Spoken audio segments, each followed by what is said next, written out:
My name is David Schmidt. I am a husband, father, inventor, and the CEO and founder of LifeWave.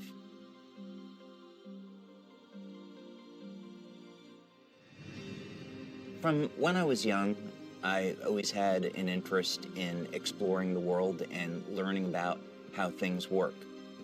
We didn't have the distraction of cell phones and computers, so I spent a lot of time outside with my friends, exploring the natural world, looking at insects, going for walks in the woods, and trying to understand how all these things in nature function and enjoying the beauty of it.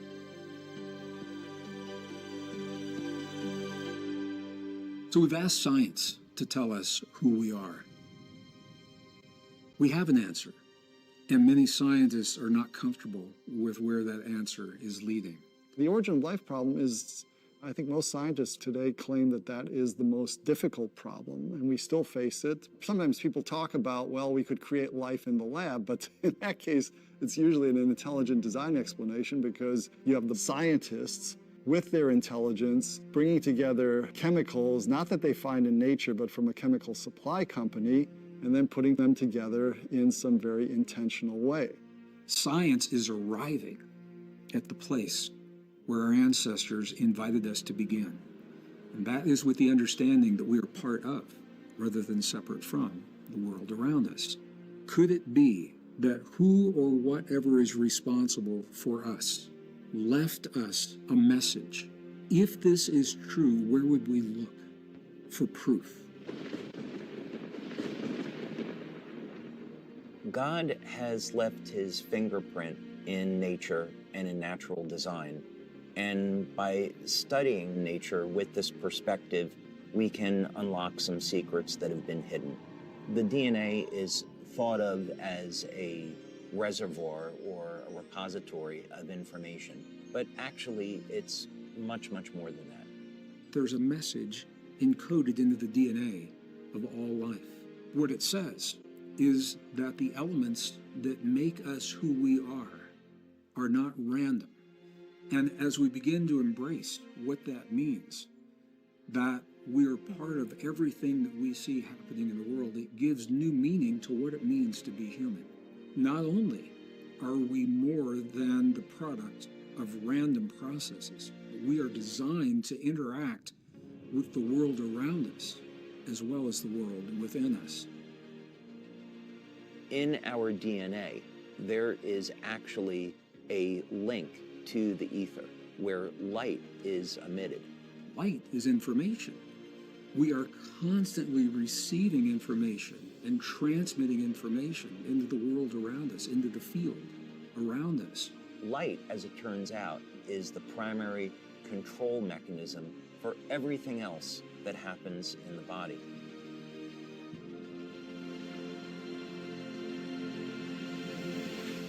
If we can understand the language of the DNA, the code by which this all works, that means we can use light in an entirely different way to improve our health, our quality of life, and even change the way we age.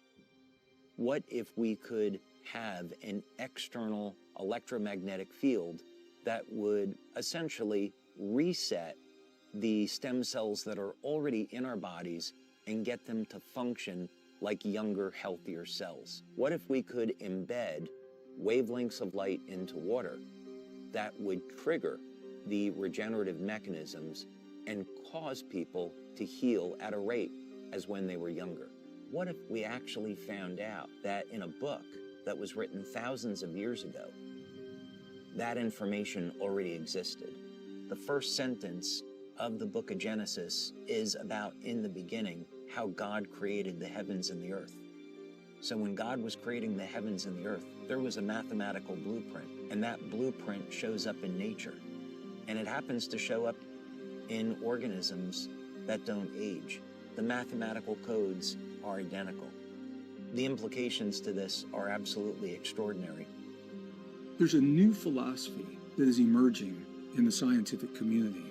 And the philosophy simply says that consciousness informs itself through its creations. And I think it's no accident that it's only now, at this time in history, only now that we find the message that reveals the deep truth of our existence. The question is, what is our potential? What are the limits of a human body? What drives me is that there's this enormous sense of hope that we can create technology to generate clean energy, that we can have foods that aren't genetically modified, and we can meet all of the needs on the planet that we have to, and that we can heal people and give them their lives back. In the beginning, God created the heavens and the earth. There is more information there than most people would ever realize.